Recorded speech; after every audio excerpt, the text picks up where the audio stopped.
तो times now नव भारत पर महाकवरेज देख रहे हैं आप। मोदी, मनमोहन और मुसलमान। जी हाँ, प्रधानमंत्री नरेंद्र मोदी का एक बयान दरअसल सुर्खियों में है। पूरे देश में पीएम के इस बयान पर लोगों की अलग अलग रिएक्शंस जो हैं वो देखने को मिल रहे हैं। लेकिन मोदी के इस बयान ने विपक्ष खासकर कांग्रेस को गुस्से से लाल कर दिया है। कांग्रेस अब पलटवार कर रही है प्रधानमंत्री नरेंद्र मोदी के इस बयान पर। प्रधानमंत्री नरेंद्र मोदी के मंगलसूत्र वाले बयान पर कांग्रेस ने पलटवार करते हुए कहा है। कांग्रेस ने कहा कि पीएम मोदी का बयान देश को बांटने वाला है। कांग्रेस के मैनिफेस्टो में कहीं हिंदू और मुसलमान का जिक्र नहीं है। साथ ही जयराम रमेश ने कहा कि पीएम मोदी की भाषा जहरीली है। देश को बांटने का काम प्रधानमंत्री नरेंद्र मोदी कर रहे हैं। आगे आपको पीएम मोदी का पूरा बयान भी सुनवाएंगे, लेकिन पहले विपक्ष के नेताओं को जरा सुनिए कि पीएम के इस बयान के बाद किस तरह के बयानबाजी विपक्ष के नेता कर रहे हैं। कांग्रेस के मैनिफेस्टो में कहीं भी,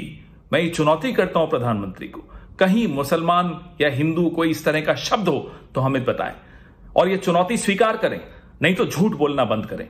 कांग्रेस के मैनिफेस्टो में न्याय की बात की है। न्याय नौजवानों के साथ, न्याय महिलाओं के साथ, न्याय आदिवासियों के साथ, न्याय श्रमिकों के साथ। उसमें प्रधानमंत्री को आपत्ति है। प्रधानमंत्री जी, आपको धन्यवाद। आपके ये झूठ की वजह से लोग हमारा मैनिफेस्टो पढ़ रहे हैं और आपके झूठ को भी वो उसी में ढूंढ रहे हैं कि कहां लिखा हुआ है हिंदू, कहां लिखा हुआ है मुसलमान। इस तरह के शब्द हमारे मैनिफेस्टो में नहीं है। ये आपके इस हल्की मानसिकता में ये शब्द होते हैं। इस तरह के जो बंटवारे की बात होती है वो आपके दिमाग में होती है, आपके जहन में होती है। हमारे न मैनिफेस्टो में है, न हमारे संविधान में है, न हमारे दिमाग में है, न इस समाज में है। सिर्फ और सिर्फ आपकी हल्की मानसिकता में है और कहीं नहीं है। दरअसल कल राजस्थान की रैली में पीएम ने कांग्रेस के मैनिफेस्टो पर हमला बोला था। हिंदू मां बेटियों के मंगलसूत्र तक कांग्रेस जो है वो नहीं छोड़ेगी, ऐसा प्रधानमंत्री नरेंद्र मोदी ने कहा था।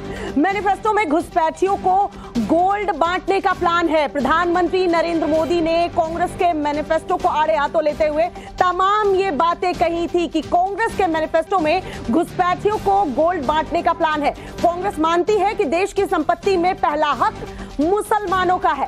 पीएम मोदी ने राजस्थान के बांसवाड़ा में दरअसल बीजेपी की रैली में कांग्रेस के मैनिफेस्टो पर सवाल उठाते हुए कहा था कि कांग्रेस पर तुष्टीकरण का आरोप भी लगाया था। इसी के बाद सियासत जो है अब तेज हो गई है। पीएम मोदी ने क्या कुछ कहा वो भी जरा आप सुन लीजिए।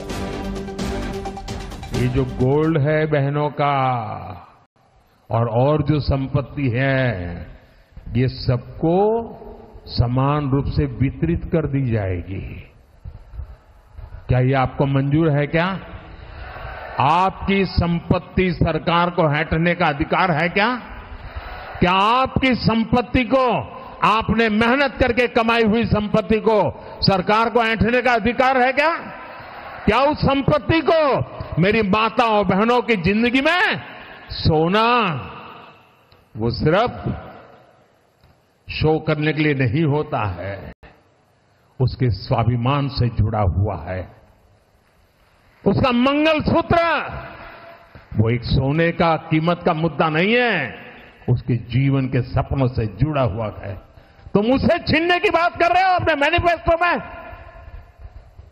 गोल्ड ले लेंगे, सबको वितरित कर देंगे। और पहले जब उनकी सरकार थी उन्होंने कहा था कि देश की संपत्ति पर पहला अधिकार मुसलमानों का है। इसका मतलब ये संपत्ति इकट्ठी करके किसको बांटेंगे? जिनके ज्यादा बच्चे हैं उनको बांटेंगे। और हमारे सहयोगी अमित कुमार इस वक्त हमारे साथ जुड़ चुके हैं। अमित, फर्स्ट फेज की वोटिंग हो चुकी है, सेकंड फेज की वोटिंग 26 तारीख को होनी है। उसके पहले प्रधानमंत्री नरेंद्र मोदी ने बांसवाड़ा में जो कुछ भी कहा, अब उसको लेकर विपक्षी नेता एकजुट हो रहे हैं, लगातार प्रहार किए जा रहे हैं। क्या लगता है इसका असर सेकंड फेज की वोटिंग पे पड़ेगा? बीजेपी लीड लेगी या कहीं ना कहीं नुकसान होता नजर आएगा? देखिए, जो मुद्दा प्रधानमंत्री ने उठाया है, सीधे सीधे जो बयान था, क्योंकि ये बयान अगर आप देखिए अल्पसंख्यकों को लेकर और खास करके मुस्लिम को लेकर प्रधानमंत्री मनमोहन सिंह ने 2006 में भी कहा है, 2013-14 में भी उन्होंने इस तरह के कई बयान उनके आए हैं, और जिसमें साफ तौर पर उन्होंने कहा है, और इस बार भी जो दरअसल प्रधानमंत्री ने जो बातें कही है, निश्चित तौर पर चुनाव का वक्त है तो ये सियासी फायदे नुकसान से जोड़कर आप देखेंगे, लेकिन जो बयान है जिसमें जिस बात को लेकर ये कहा गया है कि जो मैनिफेस्टो है जिसमें उन्होंने कहा कि अल्पसंख्यकों को इकोनॉमिकली मजबूत करना हम लोग की एक प्रायोरिटी होगी कि कैसे आर्थिक रूप से अल्पसंख्यक मजबूत हो। और इसी बयान को प्रधानमंत्री ने जोड़ा कि मनमोहन सिंह ने पहले ही कहा है कि अर्थव्यवस्था जो संपत्ति है, जो भारत की जो संपत्ति है, उस पर पहला अधिकार मुसलमानों का होगा। तो उसी के आधार पर प्रधानमंत्री ने यह बयान दिया। निश्चित तौर पर इस बयान को लेकर सत्ता पक्ष या विपक्ष की तरफ से बयानबाजी होगा, और आप आगे देखेंगे कि चाहे बीजेपी की तरफ से हो या समाजवादी पार्टी या कांग्रेस, तमाम लोग इस बयान को लेकर बयानबाजी होगा। और चुनाव में ये मुद्दा बहुत गर्मा गया है, क्योंकि जो मुद्दा उठाया है प्रधानमंत्री ने बांसवाड़ा के अपनी रैली से, ये अब इस चुनाव को एक तरह से एजेंडा सेट कहीं ना कहीं करते हुए दिख रहे हैं आपको।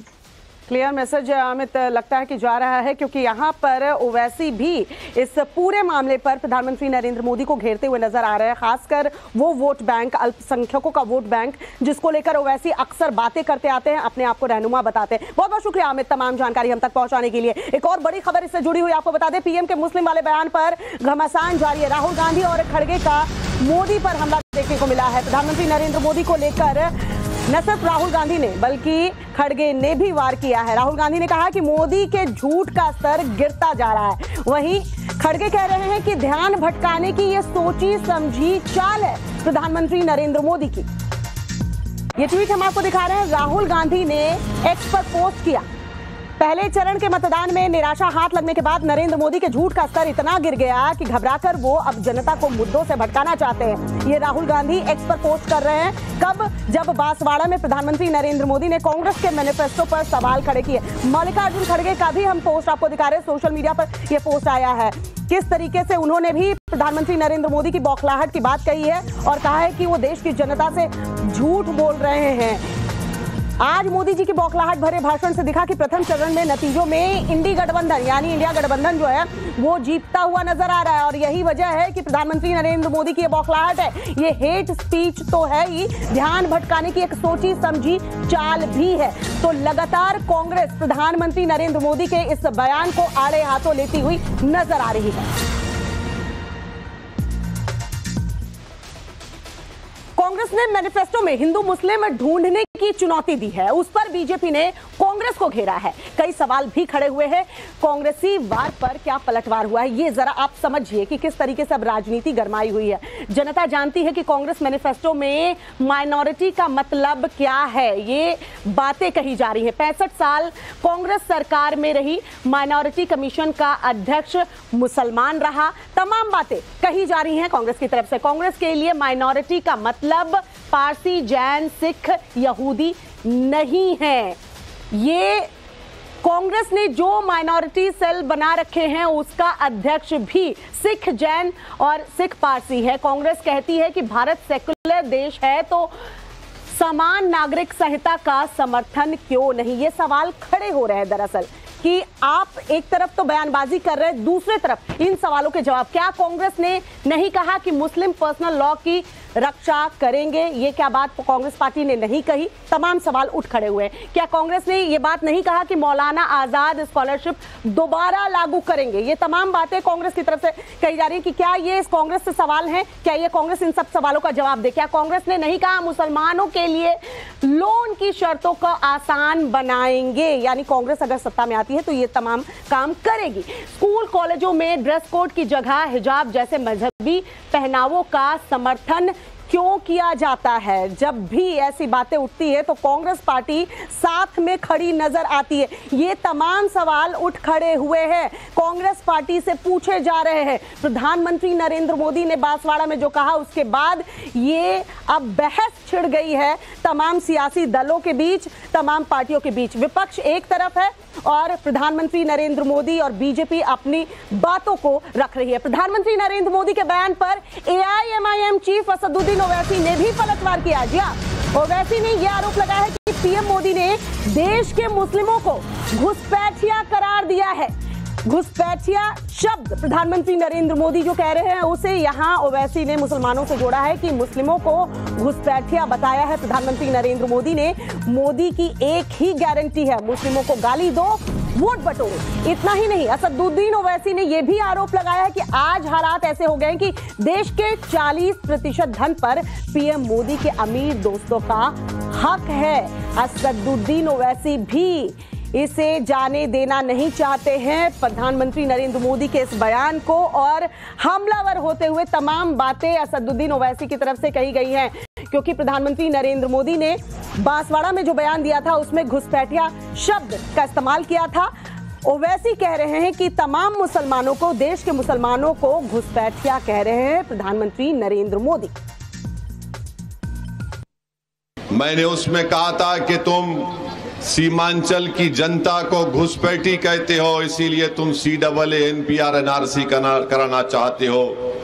नरेंद्र मोदी पूर्णिया में आए और नरेंद्र मोदी ने कह दिया कि इस इलाके में घुसपैठी घुस रहे हैं, तो नरेंद्र मोदी तुमने बोल दिया कि तुम्हारी हकीकत क्या है। तुमने बता दिया सीमांचल की जनता को कि तुम यहां पर CAA NPR NRC के नाम पर सीमांचल की जनता को भारत की शहरियत से महरूम करना चाहते हो। तो जब आप 26 तारीख को वोट डालने जाएंगे, ये सोच कर जाइए कि हम भारत के नागरिक हैं, हम घुसपैठी नहीं है। जो हमको घुसपैठी कहेगा हम उस पार्टी का साथ हरगिज नहीं देंगे। मुस्लिम वाले बयान पर कपिल सिब्बल ने भी प्रधानमंत्री नरेंद्र मोदी पर हमला बोला है। उन्होंने कहा है कि देश में निचले स्तर की राजनीति हो रही है। क्या देश के मुस्लिम घुसपैठिए हैं? देश में नफरत और घृणा फैलाई जा रही है। नफरत के घोड़े पर सवार देश बरकरार नहीं रख सकते। पीएम मोदी के बयान पर आरएसएस खामोश क्यों है? कपिल सिब्बल ने तमाम ये बातें कही हैं प्रधानमंत्री नरेंद्र मोदी के बांसवाड़ा में दिए गए भाषण के बाद। मनमोहन के बयान को गलत तरीके से पेश किया गया, क्योंकि प्रधानमंत्री नरेंद्र मोदी ने जिक्र किया था 2006 जब प्रधानमंत्री हुआ करते थे मनमोहन सिंह, पूर्व प्रधानमंत्री की बातों को यहां कोट करते हुए कहा था। और अब कपिल सिब्बल कह रहे हैं कि मनमोहन के बयान को गलत तरीके से पेश किया गया है, यानी उस वक्त मनमोहन सिंह ने जो बातें कही थी उसको तोड़ मरोड़ कर पेश किया जा रहा है। ये किस किस्म की राजनीति है और किस किस्म की संस्कृति है? एक तरफ तो आप राम मंदिर की बात करते हो, वहां जाकर उद्घाटन करते हो,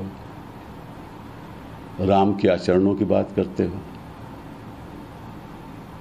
और दूसरी तरफ नफरत फैलाते हो। कहां गया आपका सबका साथ? कहां गया आपका सबका विकास?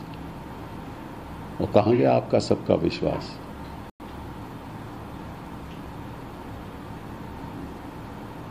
नफरत के घोड़े का दूल्हा बनकर आप कभी हिंदुस्तान को बरकरार नहीं रख सकते।